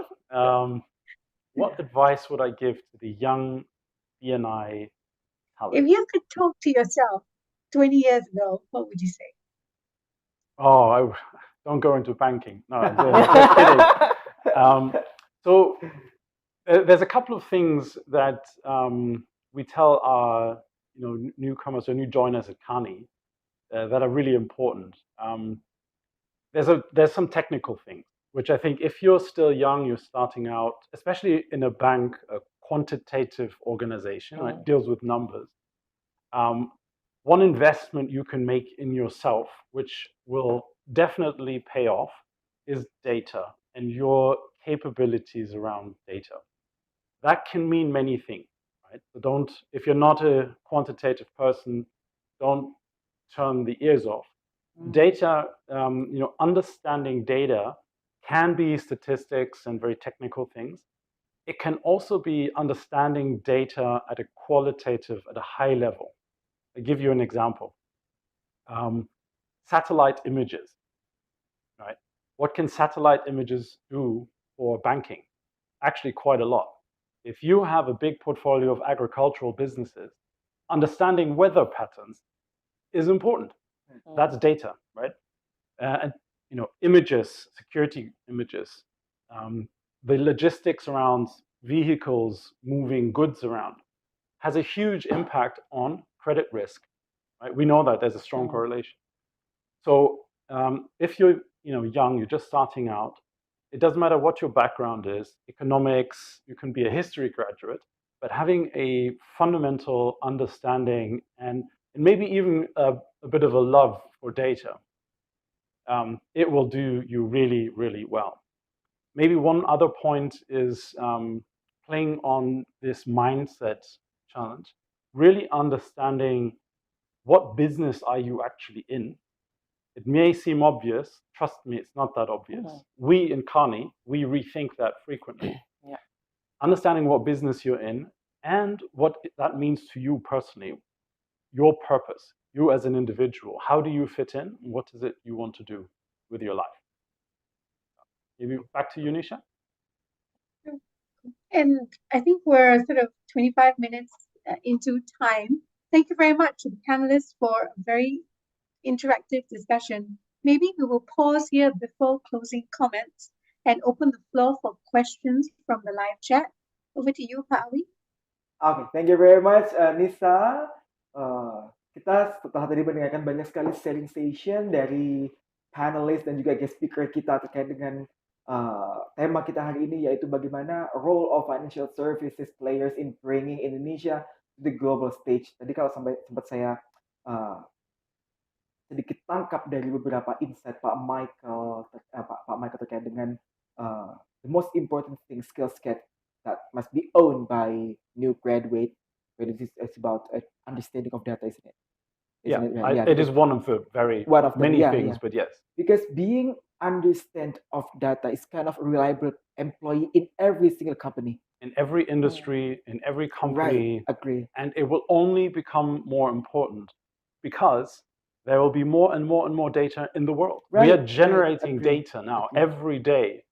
The entire last century didn't generate as much data as we generate in one day. Yeah. So understanding data and what it means, no matter what you do with your life, is important. And it's fun too. It's a really, really fun topic. Some of person probably they think that understanding data is quite interesting, but some of them is kind of boring, right? maybe. But everything starts from quantity of a data. We cannot reach the quality of some issue before understanding at the first step by understanding about the quantity of data, isn't it? Right? Yeah, I think, and Willy made a really good point here on the lack of data. Right. In some of the segments, especially in SME lending, but it's true in other markets. In fact, Johnny pointed out China and India as more leading. Part of the reason is because they have the data infrastructure. Right. So if I want to lend to an SME in India, I can make an API call, a technical call, and get that company's tax history for the last 3 years. Right? And I can make another call to a company registrar and understand who are the directors on the company, and then I can get their personal tax history. So it's a lot easier. China is very advanced in these things, right? So you're right. There is a little bit of uncertainty around the data, but over time that too will change in Indonesia. And in fact, the BNI can actively drive these changes and suggest them and work with the government along. Sure. Okay, hold on a second, sir, because we try to move forward to the question from BNI Corporate University Channel TV. Question from Mr. David Satria. The question to Pak Michael: adapting to a new culture and way of working can be challenging, but it can also be an exciting and rewarding experience. We have to navigate this new transition, such as embrace the differences, adjusting new ways of working, etc. What's your opinion that this trend becoming a major disruptive in this digital area, Lisa? Yeah, and Shirley also has a lot of experience in this, especially in banks. But I'll just start off maybe with one point, that this adapting to new ways of doing it, we've done it for hundreds of years, right? We did everything by hand, and we had machines, and we had computers, and we had the internet, and everything has changed the way we work. So in some way, it's a very old problem. But what is different today is that the velocity of change is just getting faster and faster and faster. Yeah. So the change, and that is, it wears us out, right? Because it is really hard work to change, right? As you get older, especially, I can attest, I too am set in my ways, and I find it harder and harder and harder to change. It helps a lot if you feel excited and rewarded by it, and just to rethinking it. But I don't know how this velocity will ever slow down, because it just seems to be getting faster and faster. Sure. Yeah. So what do you think? Yeah, so I guess, it's definitely a big trend, and this has been accelerated a lot, especially throughout COVID, throughout the pandemic, where it's so common now to have hybrid ways of working. And why it's even becoming a lot more important now is because now is the first time that 5 generations working together. So you have from your baby boomers, Generation X, to millennials, Generation Z. And if you look at the millennials and Generation Z, they actually are the one that where this new hybrid ways of working is becoming a lot more important. Work can happen anywhere. Work can happen anytime and everywhere. So again, this has become a lot more important in a lot of ways. This makes organization a lot more efficient as well.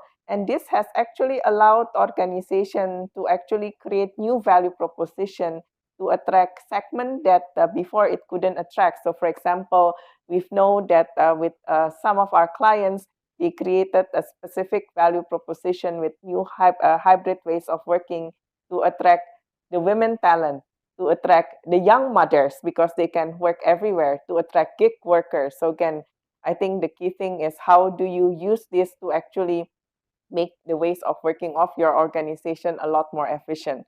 Now, of course, with saying that, there's also a lot of other things that needs to change in your organization. For example, how do you measure productivity? Yes. How do you measure performance? Right. You do not just performance by control, but it's more management by objective. And how do you also change the mindset of the supervisor who maybe come from a different generation? So again, I think all these enablers needs to also be prepared to allow that organization to embrace the new ways of working. Because recently we have a lot of something like you can work everywhere, anywhere, but the most important thing, how about the result? Yeah. Isn't it? The most important thing is about how the result. No matter how many times you work a day, where you work, but the most important thing, how good your result as meet with expectation of your boss of your company, isn't it? Yeah. Yes. Okay. Next from Mr. Rifa for Pak Michael, the rise of neobanks, fintech, and e-commerce companies has driven innovation in the financial industry, offering customers more option and convenience when it comes to managing their finances. This also become a challenge to the banking industry. What should banks do in the near future to win their customer heart, to struggle and yet to thrive in the competitive and disruptive era, sir? Please. Sure, and I'll invite Nisha as well to offer some opinions. A couple of points though. Earlier I said banks are in the trust business. Banks do have an inherent advantage in parts of the business that the neobanks don't have. Secondly, just to pour a little bit of cold water on the digibanks, we actually haven't seen a profitable, mature digibank, neobank market anywhere yet, right? So it's too new in Singapore and Malaysia. Thailand is just starting. Philippines is small. In fact, in Australia, most of the digibanks have given their license back or were acquired by the big banks. So it hasn't worked. So that does not mean you get to sit back at BNI and just twiddle your thumbs and do everything the way you. No, that's not what I mean. I just say that there is a place for banks, a natural place, and neobanks haven't yet proven themselves.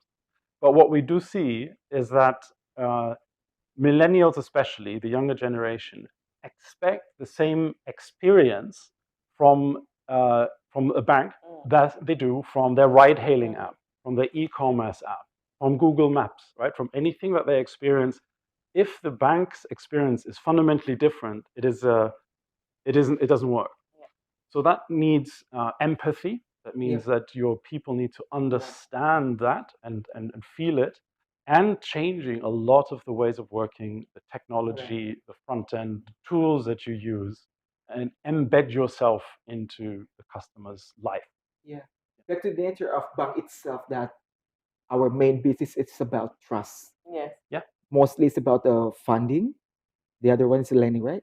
Yep. That's right. That's right. So when we talk about people, so the most important thing is about how to build the trust and connection between bank and the customer, right? That's right. Empathy with your customers. Agree. Yes. Totally agree that. Yeah, I think the other part is also engaging of the customer, because a lot of times what we've seen today, yes, the bank can acquire first-time customer, but after that, they stay silent. They are dormant.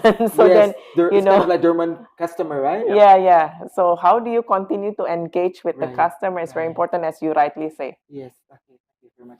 Maybe just to add, it also Okay. Go to Nisha, please.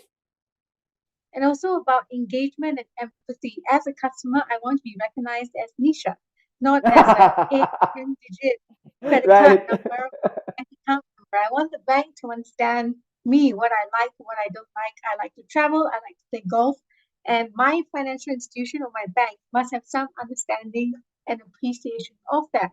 So personalization, and at the crux of that is data and really understanding what your customer life cycle is.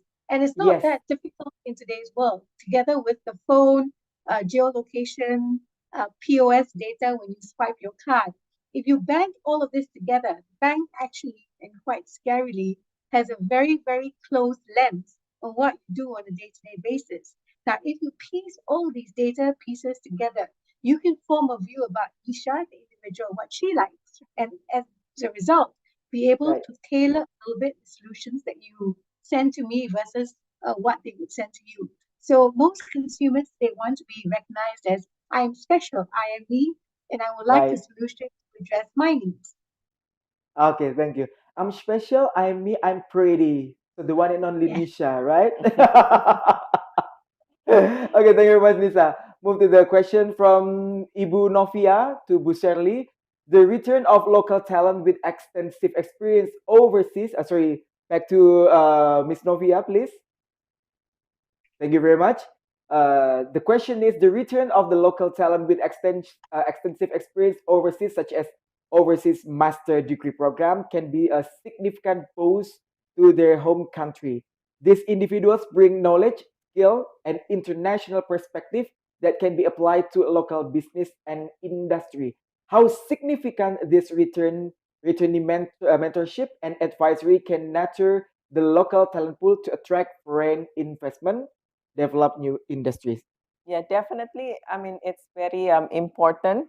So we know that currently, like the government, the Ministry of Finance, they have actually very significant budget to help give scholarship through the LPDP program for our graduates to come to go to the to overseas to get their master and come back, because that is one of the good program that they have as part of the LPDP requirement. They have to come back to Indonesia to build the country. So again, I think these sort of programs are very important to build the overall talent in Indonesia. More importantly is to make sure that we don't cover just business, because we know that, for example, a lot of our overseas students study business, but we need more in specific domain technical that are important, like, for example, AI, robotics, specific healthcare R&D skill set that is still lacking in Indonesia. So we need to also give a scholarship and incentive for this talent to come back to Indonesia as well, to build our industry a lot more stronger, and to help Indonesia to move to become a lot more more advanced. So, for example, do you know that the AstraZeneca vaccine, one of the researchers is Indonesia, and he was working before in biopharma. So again, these kind of talents actually they exist out there, but it would be important to identify who are there, and at the same time also get our graduates to go abroad and study for their specific knowledge and come back. Do you have any thoughts? Yeah, this is true in every country. So it's not true just in Indonesia because the rest of the world is better, right? When I lived in Singapore, the type of person I wanted there is someone who was abroad and came back to Singapore. Right. Same in Malaysia, even in Germany, in the US. It just broadens your worldview, right? And maybe I'll make one final comment on the young people who are listening. If you can get outside experience, maybe with BNI or somewhere else, go abroad and come back. You can do yourself no bigger favor than to invest in some internationally. But you guys think that which one the most important thing that we need to take at the first priority to improve about the competency of its employee, or we have to improve the infrastructure of its company first? So which one do you prefer? I don't think you can only do one. You have to both. do You have to do both. Oh, at the same time. Yeah. Yeah. Okay. And I think what is also important is that growth mindset, because if you look today, the rate of disruption is a lot faster, Right. The pace. So having this continuous learning mindset, and actually it's quite interesting when we work together with the Ministry of Education. One of the things that we are saying is the continuous learning is a lot more important today. The skill set that I learned, for example, in my first year of university may become irrelevant when I graduate 5-6 years from now. So how do you create that love for learning? And how do you as individual continue to learn, as Michael mentioned, to progress yourself is becoming a lot more important, especially nowadays. As the presentation that you shared before that, the way forward opportunity for financial services to play in a critical role, that one of others is about address talent and human capital development, isn't it? Great. Lanjut ke pertanyaan dari, mohon maaf, Bapak atau Ibu Naufal, for Bu Nisha. Bu Nisha, can you hear me? Here's a question for you. All right. Indonesia has several cities that are making efforts to become smart cities by integrating technology and data to improve the quality of life for their citizens. For example, Jakarta, Bandung, Surabaya, and Yogyakarta. Those are the considered as a big city in Indonesia, Nisha. What kind of initiative are aimed and should be improved at making those cities more efficient, sustainable, and livable for their citizens? Please, Nisha. Great question. And it all starts with, to your point, data, right? So being able to curate and harness the data and have that applied to make life a little bit easier for citizens. So the starting point is the data infrastructure and putting in place the right data centers to collate and curate the data. And then this is something Michael alluded to earlier, the ability to pull and connect the data to serve your use case for your needs. For example, if I am looking at effectively lending to SMEs, how do I pull data on them? If I am looking to find out my own credit score, how can I pull data and build my own credit score? So the ability to firstly aggregate data and build that connectivity is very important. The second key point to a smart city is transport, mobility, and also connectivity, both within cities and intra-cities to facilitate the movement of goods, services, and people. And this is a combination of rail, mass rapid transport, and the government has seen to be spending a lot of investment in this space to create that mobility and connectivity. The third piece to the equation is then the environment or sustainability. So looking ahead at climate change and how can we best equip and prepare our cities to withstand the onset. So one key example is sustainability, making sure the city runs on clean energy. That, of course, is an evolution and a transition, but it is a process that needs to start today where we slowly start seeing things transition to smart buildings, looking at clean energy sources, and looking at more sustainable ways of living in your day-to-day life, from packaging to transport and emissions. How can we look at that in totality to create a sustainable, self-sufficient city? Wow, what amazing thought from Nisha. Yeah, it's related with your current role right now is for digital banking service in Kearney, right? Okay, move to Mr. Akram Al-Farisi. Selamat siang, saya ingin bertanya, menurut para speaker, apakah Indonesia bisa cepat untuk memodernisasi infrastruktur? Silakan Bu Shirley. Yeah, so I guess, seperti tadi saya katakan, Indonesia sudah invest sebenarnya banyak sekali di dalam infrastruktur. Ya. Kalau kita lihat pemerintah Jokowi, salah satu big programnya adalah infrastruktur, dan infrastruktur ini adalah like basic infrastructure seperti jalanan, port, airport. Selain itu juga infrastruktur dari sisi teknologi. 5G, kita lihat internet penetration di Indonesia adalah salah satu yang paling cepat penetrasinya dan cukup besar ya. Dan 5G sekarang juga sudah merambah ke desa-desa. Memang salah satu kompleksitas dari Indonesia is just because we are an archipelago. Kita geografinya itu sangat besar dan juga masih ada disparity. Nah, ini yang harus di-bridge dengan economic growth, dan salah satu sebabnya kenapa begitu banyak fokus di infrastruktur adalah untuk memeratakan economic growth di seluruh Indonesia. Nah, ini memang challenge yang harus di-address ya. Itu sebabnya mengapa misalkan ada fokus di 5G itu tidak hanya di kota, kabupaten, kecamatan, tapi juga bahkan di desa-desa yang terpencil. Nah ini ya tentunya peran BUMN di sini ya, bagaimana kita juga sebagai BUMN bisa sebagai salah satu adalah agen pembangunan, financial inclusion juga, bagaimana kita juga selain dari sisi BUMN, public, tapi juga private enterprise terlibat. Salah satunya dari sisi financial inclusion dengan use of technology, sehingga kita bisa menjangkau lebih banyak populasi Indonesia. Misalkan dari sisi healthcare, kita lihat contohnya sebelum pandemi use of telehealth itu sedikit sekali, tapi pas saat pandemi penggunaan dari telehealth itu sangat signifikan. Di Peduli Lindungi itu ada 130 million jumlah pengguna.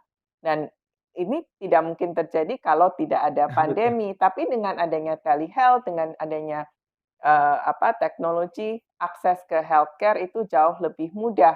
Nah, ini juga salah satu yang harus diadres, bagaimana kita bisa melalui use of teknologi itu bisa menjangkau Indonesia secara efisien. Tapi saya rasa sih fokus dari pemerintah itu sudah sangat baik di dalam hal ini, dan ini yang harus perlu diteruskan. Dan juga selain itu bagaimana kita juga bersama-sama dengan private players dan dengan SOE untuk membantu membangun infrastruktur untuk Indonesia supaya jauh lebih modern.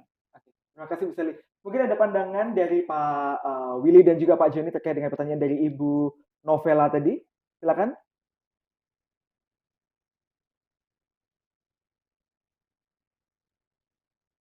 Ada pandangan dari Pak Willy dan juga Pak Joni, silakan. Ya.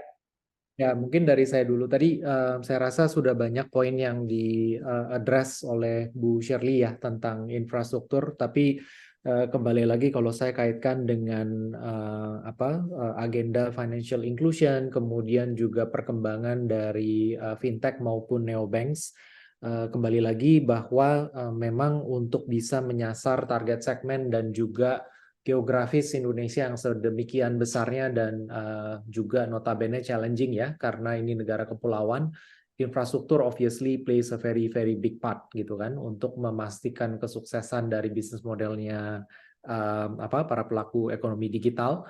Jadi tentunya itu mungkin catatan saya cuma tambahan satu kali. Jadi tadi Bu Shirley bilang bahwa pemerintahan sekarang Presiden Jokowi sudah melakukan banyak fokus terhadap perkembangan infrastruktur, mungkin sebagai pelaku industri dan juga sebagai masyarakat gitu ya. Saya mengharapkan bahwa tentunya ini proyek ataupun fokus kepada infrastruktur ini terus berkesinambungan, mungkin itu kali ya. Jadi supaya momentumnya tidak hilang dan karena ini memang salah satu aspek yang sangat kritikal dan fundamental sekali untuk negara kita untuk bisa bersaing di kancah global mungkin. Oke, thank you Pak Willy. Mungkin ada pandangan dari Pak Joni? Cukup dari saya, udah banyak. Cukup. Ya. Terima kasih Pak Joni. Pertanyaan selanjutnya dari Ibu Habibi Lubis. Izin bertanya, era global saat ini bagaimana meminimalisir capital outflow ke negara lain yang bisa saja lebih menggoda. Sedangkan salah satu peran financial service menjamin ketersediaan loan and capital. Or maybe I'll try to convert to English. In this global area, how to minimize capital outflow to other country that more tempting. I mean, on the other hand, one of the role of financial service is about to guarantee the availability of loan and capital. Do you have any thought, Michael? Yeah, I think my first thought is Indonesia has come a long way in attracting foreign capital. Right. Yeah. When I started working here 15 years ago, it was very different. So there's a number of laws that have been put into place to make it more competitive. Right. But the reality is still, when it comes to FDI, foreign direct investment, Indonesia is competing with very aggressive other markets. There's Vietnam is making a big play for attracting the manufacturing industry from China. Yeah.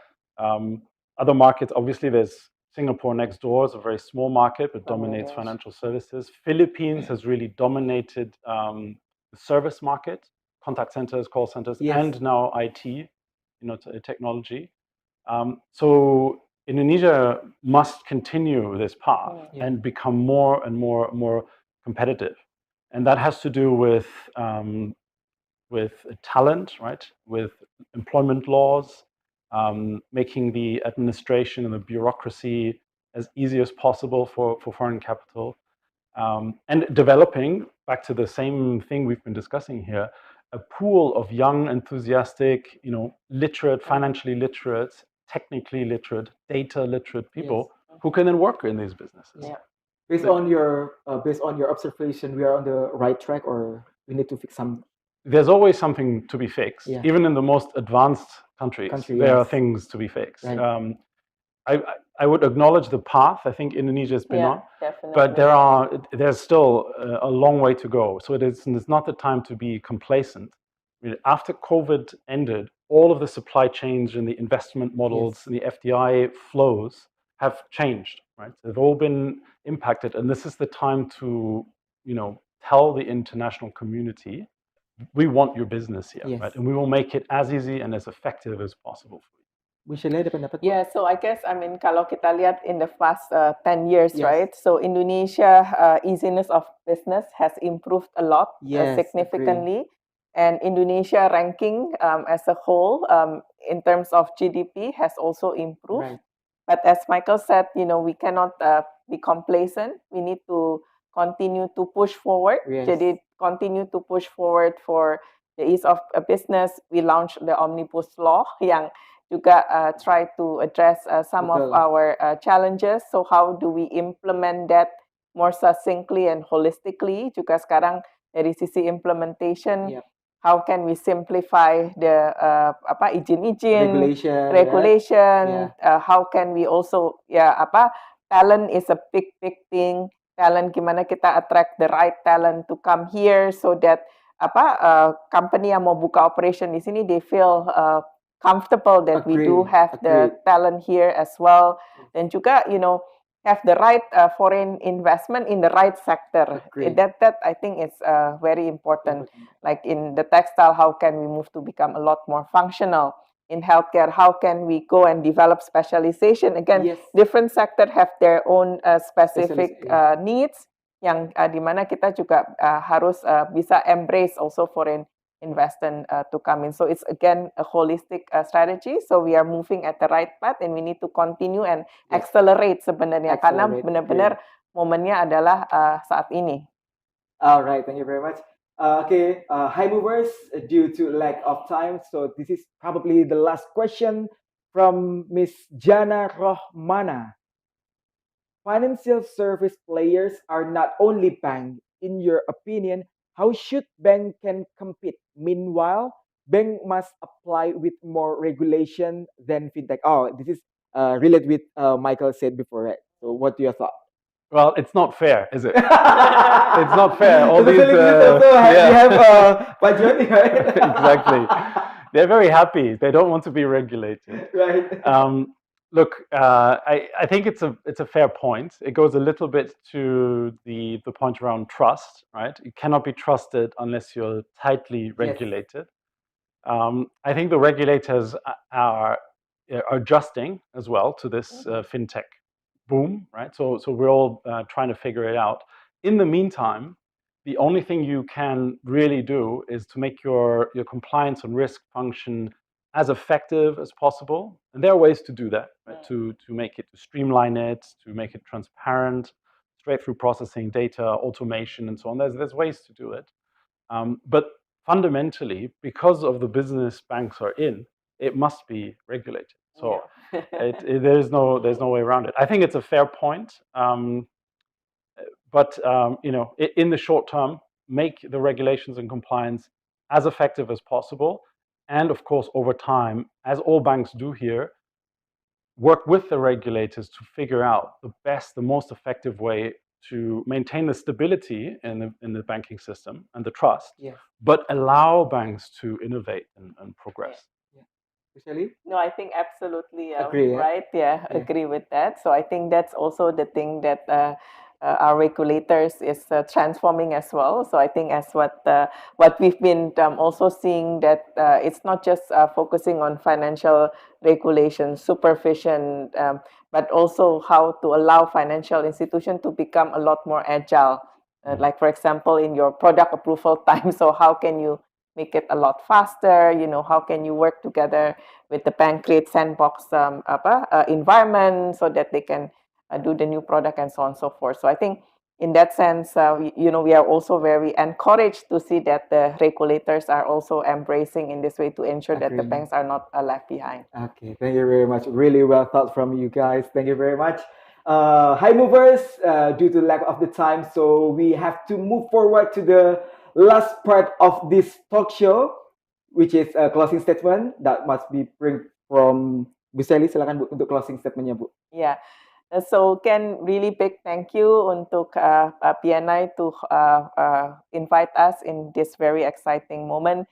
I do believe as a closing statement that Indonesia is at the right moment today. Yes. Kita at the right pathway where we can really propel ourselves to grow even faster. Right. So financial institution and especially bank like BNI have a very big role to play and big potential to capitalize the growth, whether it's through providing a bigger access and to funding and capital market, helping to participate in the digital economy, or helping to address that whole talent development side, and also championing some of the national agenda seperti ESG or financial inclusion. So again, very exciting opportunities for us as a country, but also for the banks as well and BNI. So thank you again for the great opportunity. Okay, you're welcome.